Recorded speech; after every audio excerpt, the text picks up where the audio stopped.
આજે તો ડીજેમાં ધૂળની ડમરી ઉડાડી. તો સ્વાગત છે મિત્રો તમારું આપણે એક નવા મિની બ્લોગમાં. તો મિત્રો આજનો આપણો ઓર્ડર હતો નેરનો. તો આપણે ગાડી ભરી નાખી કમ્પ્લીટ, જેમાં પહેલા આપણે ચડાવ્યું જનરેટર અને બે બેસ અને બે મિડનો સેટઅપ લઈને આપણે નીકળી ગયા નેર જવા માટે. પછી ફાઇનલી મિત્રો આપણે પહોંચી ગયા નેર ને નેર આવીને ડાયરેક્ટ બધો સામાન આપણે ઉતારીને સેટઅપ કરી નાખ્યો રેડી અને કરી નાખ્યો પછી પ્રોગ્રામ ચાલુ.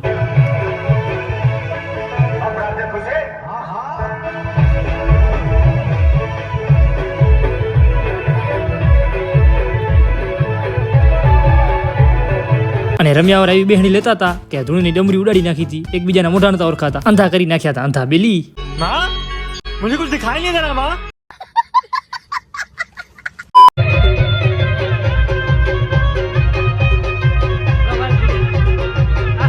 અને ડીજે સાથે બીડીની પણ સુવિધા છે, કોઈને પીવી હોય તો આવી જાવ. अबे साले. અને પછી ફાઇનલી 3 વાગે થઈ ગયો ઓર્ડર પૂરો. તો આપણે બધો સામાન સકેલીને અને ગાડીમાં માલ ભરી નાખ્યો અને ત્યાંથી નીકળી ગયા. અને પછી આવી ગયા ડાયરેક્ટ હોટલે ચાય નાસ્તો કરવા. અને પછી ફાઇનલી 4 વાગે આવી ગયા ઘરે. ને બ્લોગ સારો લાગ્યો હોય તો લાઈક કરજો.